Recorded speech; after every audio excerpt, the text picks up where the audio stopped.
Hello friends, Ram Ram ji. तो आज है क्रिसमस डे, मतलब 25 दिसंबर।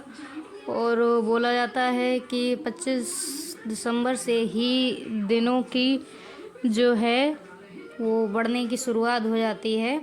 वैसे सर्दियों में छोटे दिन होते हैं, पर आज के दिन से ही थोड़ा थोड़ा सा सेकंड सेकंड भर दिन बढ़ने लगता है। और इधर बच्चे बना रहे थे क्रिसमस डे के लिए सेंटा, और हमारी रिश्का भी सीख रही थी, जो हमारी बड़ी बेटी है। तो हम लोग सुबह सुबह छत पे बैठे हुए थे, धूप काफ़ी अच्छी निकली हुई थी। तो मैंने सोचा आपको भी दिखाया जाए कि बच्चे कैसे बनाते हैं और कितनी मेहनत से बना रहे थे। और भाभी किसी से बात कर रही थी। और इसके बाद शाम को सेलिब्रेशन भी करेंगे बच्चे, क्योंकि अभी आपको पता ही है इतना माहौल अच्छा नहीं है हमारे यहाँ पर। तो बच्चे थोड़ा खुलकर सेलिब्रेट नहीं कर पाते हैं, तो इसीलिए बच्चे अपना कुछ ना कुछ करते रहते हैं। और ये आराध्या बना रही थी क्राफ्ट पेपर से सेंटा क्लॉज, और रिस्का उनकी हेल्प कर रही थी साथ में। रिस्का को बहुत पसंद है ये सब चीज़ें करना, पर वो छोटी है इसीलिए वो कर नहीं पाती है। और आराध्या उसे मना कर रही थी, वो उसको डिस्टर्ब कर रही थी, पर मैंने बोला कि उसे भी साथ में करने दो, जिससे कि वो भी सीखेगी। तो आराध्या और इसका कर रही थी और मैं बता रही थी कि कैसे करना है।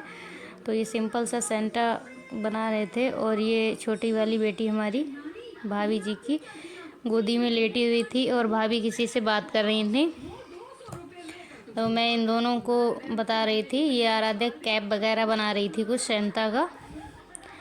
और ये ठीक होता है कि बच्चे अपने आप से कुछ सीखें, कुछ बनाएं, कुछ नया ट्राई करें, क्योंकि लाने को तो हम लोग मार्केट से सेंटा ले भी सकते हैं, रेडीमेड बिकते भी हैं, बट बच्चे जब तक कुछ सीखेंगे नहीं तब तक उसका मतलब और उसकी अहमियत नहीं समझते हैं कि ऐसा क्यों होता है।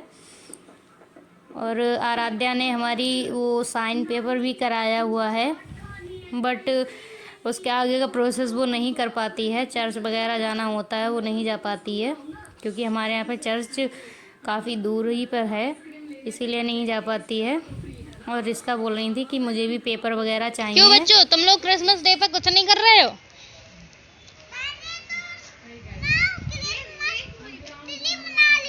इधर आओ, क्रिसमस ट्री बना लिया। सेंटा क्लॉज की कोई पोयम याद है तुम्हें?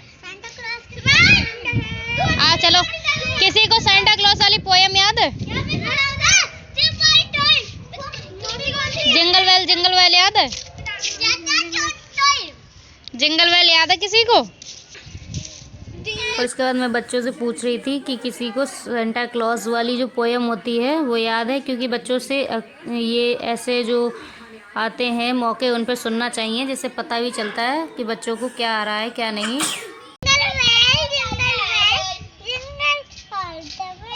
इधर देख के आगे सुना।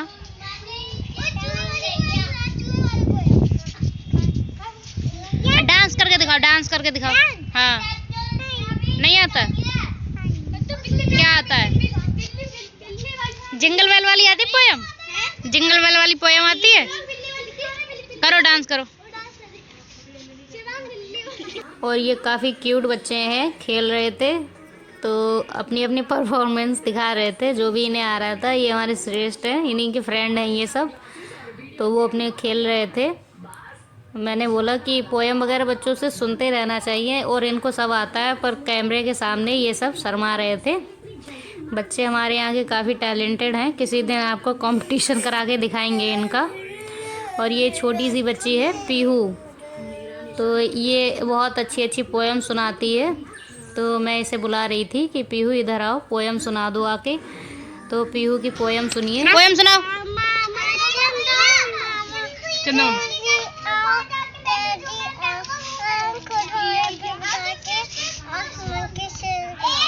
इसके बाद पीहू ने अपनी पोयम सुना दी थी, और वो शर्मा रही थी क्योंकि वीडियो में आ रही थी, इसलिए उसे पता चल गया था। तो वो शर्म के चक्कर में खुल के अपनी पोयम तेज आवाज़ में नहीं सुना पा रही थी, फिर वो बाय बाय कर रही थी। मैंने बोला बाय कर लो। और इसके बाद बच्चे अपना कर रहे थे क्राफ्टन। और आप लोग प्लीज़ सपोर्ट करिएगा गाइस, हमें भी एक स्टेज तक पहुंचाइएगा, क्योंकि आप लोगों की सपोर्ट के बिना, यूट्यूब फैमिली के बिना कुछ भी नहीं हो सकता है।